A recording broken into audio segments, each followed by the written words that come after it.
40 النووي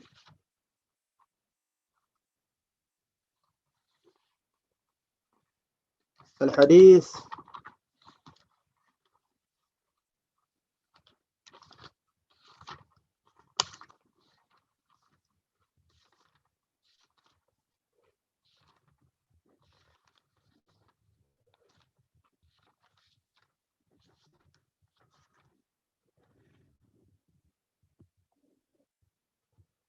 الحديث الثالث الرجل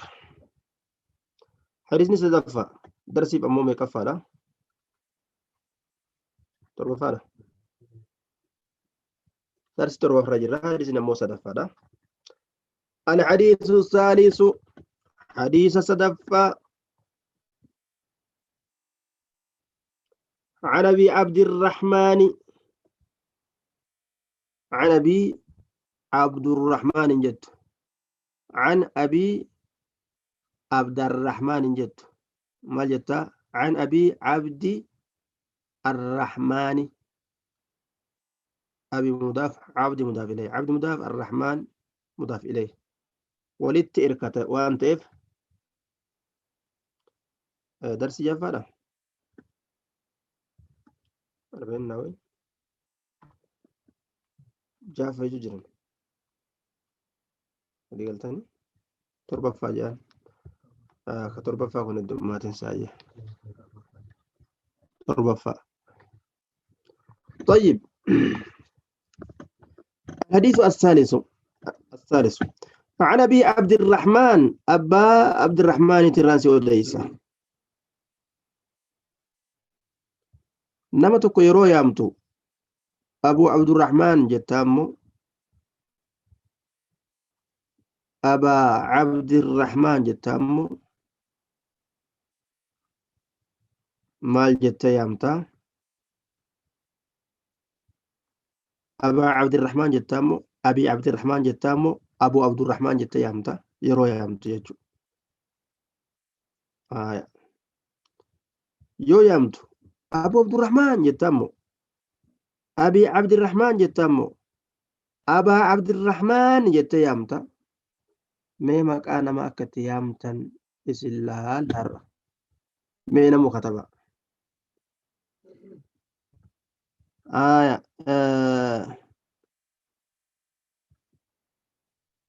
أبو عبد الرحمن جنة يامنا جيتك أي ورقرين أبو عبد الرحمن جنة يامنا جا ورقرين أبي عبد الرحمن جنة يامنا جا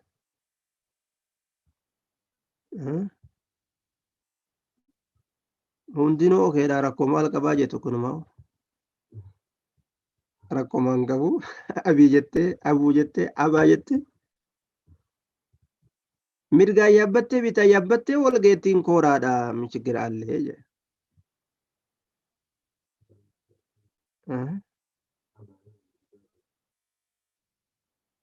طيب yeroo yaaman maqaa walitti kataate tokko yeroo yaaman maqaa mudaaf mudaaf ilayhi jedhan tokko yeroo yaaman jechuudha nasbii godhanii yaaman yaa abaa jette yaa abaa cabdirrahmaan jette yaamta jechuudha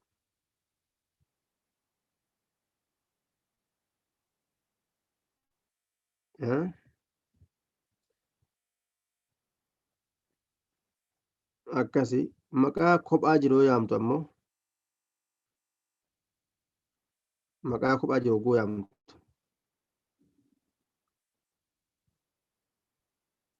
kan erkatii yogguu yaamtu raf'ii goote yaamta yaa jamaalu yaa ahmadu yaa muhammadu jette yaamta kan erkatin maqaa erkoo hin qabne kasii yaamta jechuudha طيب ni dabarra gurraa seentu gurri ilma haa fuudhu guyyaa tokko ni dhala jennee waa yaannuuf gurraa seenu jechuudha akki itti yaamanis akka qaba jechuudha وعن أبي عبد الرحمن عبد الله بن عمر بن الخطاب رضي الله تعالى عنه قال سمعت نندقي النبي صلى الله عليه وسلم سقلي نبي ربي نندقي يقول كجو حالتين بني الإسلام إسلامنا نجارم على خمس واشن الرت إجارمي يجي إسلامنا واشن الرت إجارمي يوكا بني الإسلام إسلامنا جمع ولدتك أبا يجرى على خمس من خمس واشن الرا ولدتك أبا أكنس نجان إسلامنا واشن الرت إجارمي جوجنة واني شنان كان على إسلامنا هنجا مجتشو كنا kanaafuu waa shan irraa walitti qabame yoo jenne ammoo wanni kanaan alaatis islaaminaa ta'e hedduutu jira jechuurratti nama qajeelcha garuu waan jennuun hundeen islaaminaadha bu'urri waa shan irraa eegalti huwwan dameelee isaa ta'e argama jennaan buniyal islaamu islaaminaan ijaaramee jira calaa khamsi waa shan irratti tokkoffa shahaadati an laa ilaaha illa allaahu شهادتي الله إله إلا الله شهادتي الله إله إلا الله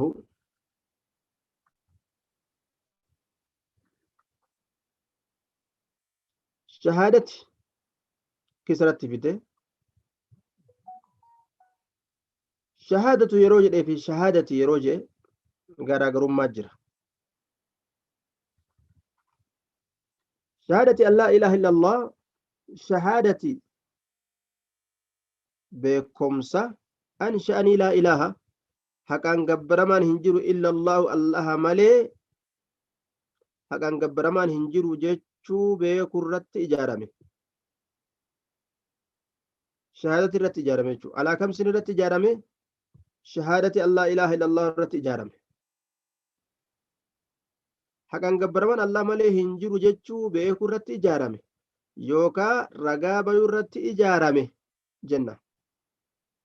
شهادتي يروني كسرى قريفت شهادة وجود أمو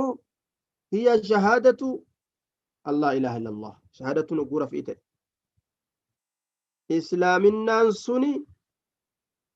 حقا جبرمان الله ملي هنجر جتشو بيكودا حقا جبرمان الله ملي هنجر جتشو بيكودا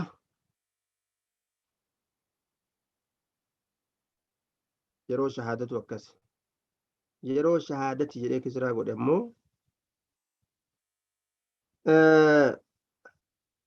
haqaan gabbaraman alla malee hin jiru jechuu beeku irratti ijaarame yookaan ragaa bahu irratti ijaarame jenna wanna muhammadan rasuulullaahi muhammad ergama allahaati jechuu beeku irratti ijaarame jalqaba gartee namni khaaliqa isaa hin beeyne maal gabbara خالقا نجرا يجو قد سبتشي سنيت أجبوت قال إسا قدون أرقمري وأن محمد رسول الله محمد أرقم اللهات وقادان ربي نسا إرقت جتشو كان بيكو ده يوكا سن بيكو رتي إجارمي أكو من عربا جدومي تشاعر صاحر شئري ده namti shi'irii dalagu nama siirii dalagu nama maaliiti ka isaan jedhanii maqaa dharaa irratti guuransanii miti dhugumaan ergaa rabbiiti rasuulu ma'anaa mursal jenna rasuul mursal ergama allah rasuul ma'anaa mursaliiti ergama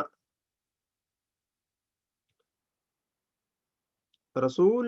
zaahirri kun ergaa jechuu inni kun ergamu ergamaa dhare ergaa jechuun waan takka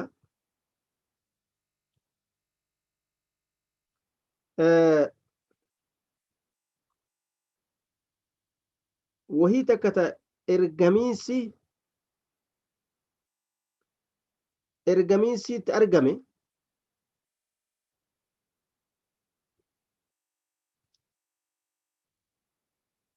rasuul ma'anaa mursal isa ergamaa ta'e jennaani وإقام الصلاة صلاة dhaabuu beekuu irratti ijaarame yookaan salaata dhaabuu beekuudha salaata kana yeroo isiitiin waajiba isiitiin xumaaninaa isiitiin dhaabuudha dhaabuu jechuun tursiifatu hangamitti hanga qiyaamaan nama hundaatu dhuftutti qiyaamaan nama hundaatu mawtu du'a isaati jedhan wayitaa zakaati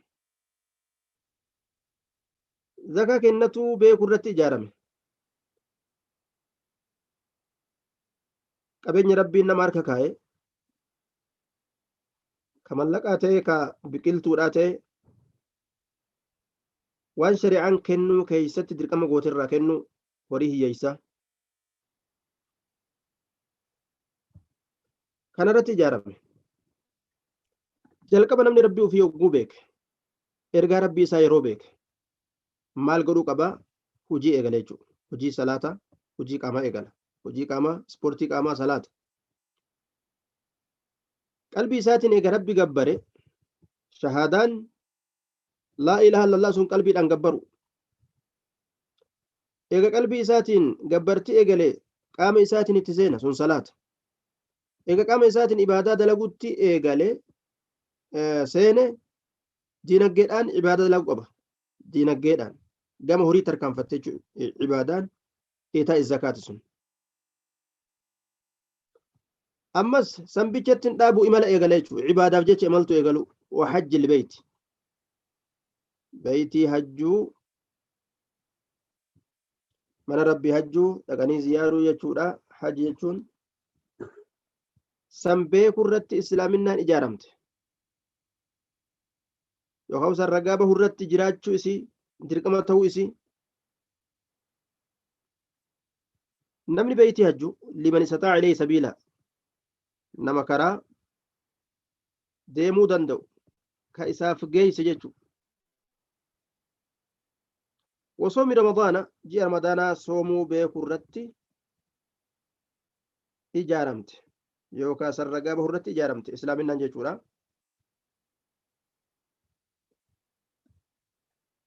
duuba tamriinu nafsi kun amma tamriin annafsi leenjii lubbuudha riyadatu nafsi lubbuu tana leenjisu jechuudha sooma jechuun lubbuu leenjisuudhaan waan isiin jaalattirraa qabanii leenjisuudhaan ibaadaa rabbii godhu jechuudha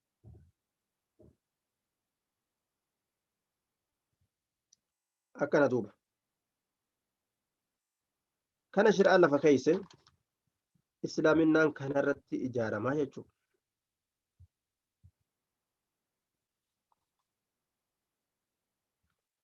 shahaadaan sun nutqun billisaani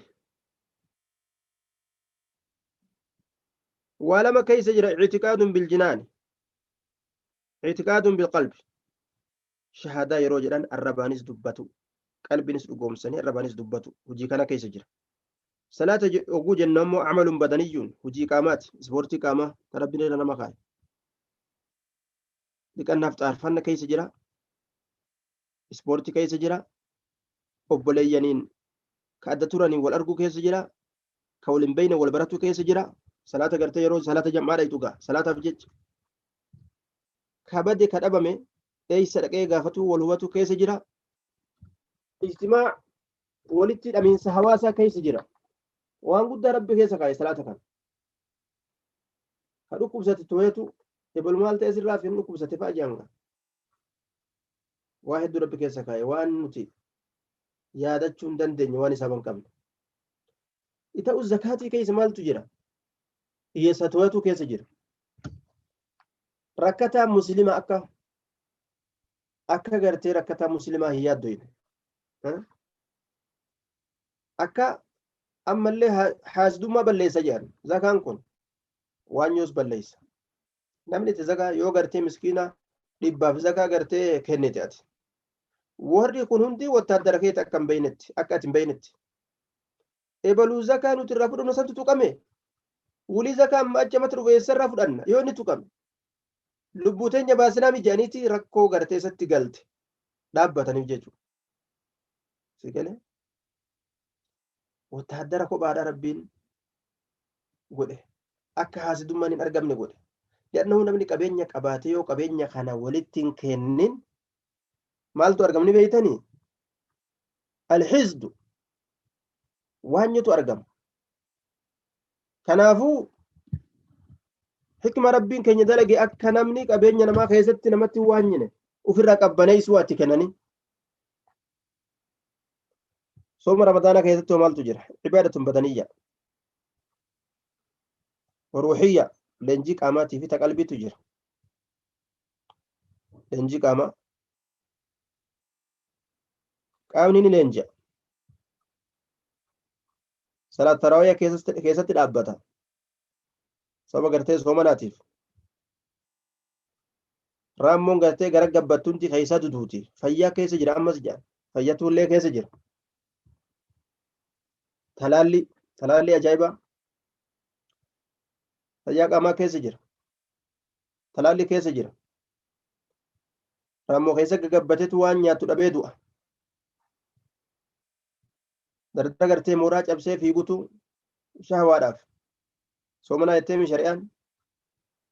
gadi isa qaba jechuun akka ija qaqqabatu godha quraana arguu dadhabe hifziin isa dhibdeetu hifzi deebi'a waafasuu hin danda'u bara darasoonni gaa yookaan barataan tokko hifzis hin danda'u gaafa dardarummaan itti jabaatte akka namtichi waan oofu suuqallee yoo taate waan dalagu qalbiin dalagu godha jechuudha waa hedduu keessa jira leenjii qaamaa ka qalbii ka fayyaa ka imaanaa la'allakum tattaquuna jee sodaatu keessaa argama ammas soomana kana jechuudha hajjul beeytii keeysa maaltu jira namni tokko ka gaflaan namni deddeemine gartimi mataa kana firii goonaa janta kan jirtu yeroo bikka takka teessee dabbaramte bar yeroo deemte haaraa taate duuba sammuu haaromsita bal qaamni illee gartee qilleensa biraa fudhatee haarata yaada bareedaadhaan deebita afalam yasiilu fil ardi fatakuuna lahum quluubun yacqiluuna bihaa namni yeroo olii gad deeme ammas beekumsa dabalata biyya keetti irraa deemte biyya takka dhaquun deddeemuun ilmii si dabalti safara kana deemaa jechuu keessa safara gartee achi keessa waa hedduu argama nama duriin argin arga waan duriin lafa duriin argin arga waan duriin dhagayin dhagaa beekumsa dabalata xiinxallaa dabalata sanirraa uf gorsuuf nama gorsuus danda'a hawaasa dur walitti hin dhufin walitti dhufa macasiyaa dhiqata rajaca kayuumi waladatu ummu akka guyyaa ayyoon isaa sadeessit deebi'a faayidaa haganan jennetu keeysa jira jechuu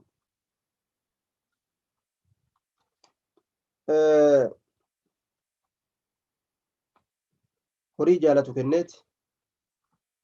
qaama isaa dadhabsiisee ka'eechi dhaqa jechuu akkasuma zakaa kennuu keessatti hoo zakaa kennuu keessatti horii dhiigaa fi lafee foon irra jaalatamu kan namni haadhaa'u ajjeesu waan biraa dhiise waan irra jaalatan ka ilmoo ajjeesu ka ilmoo yookaan haadha abbaa ajjeesu sababa horiitiif jecha horii hagas jaalatamu san fuula rabbiitiif kennu jechuu jaalala isaa kanarraa achi baate وإنه لحب الخير لشديد يمين وتحبون المال حبا جما جبر هوري كان نجال التنيمتي واغن قبدا جال كيس هوري سنو في راتشي باسن جيجو نمن واسن اتشي كن جنة بتاته خوري هاغاس جالة مخن كاكوكي نمس هيدوسن ربي بجيتشا سن جنة بتاته مالتو كيس جل دوبا زكا كان كيس الكف عن المحبوب وان جالة متوكو ربي بجيتشا قبده لبوتي تنزقوتي دابدو simaa ol kaa'u jirra maal akkana godhattaa miti atuma nyaatti waan hunda fixuun barbaadin jettee adaba itti godhu jechuudha waa hedduutu keessa jira daa'imul khamsi utubaa shanan jedhama diinii islaamaa asirra dhaabbata asitti dhaabbata kitaabni keenya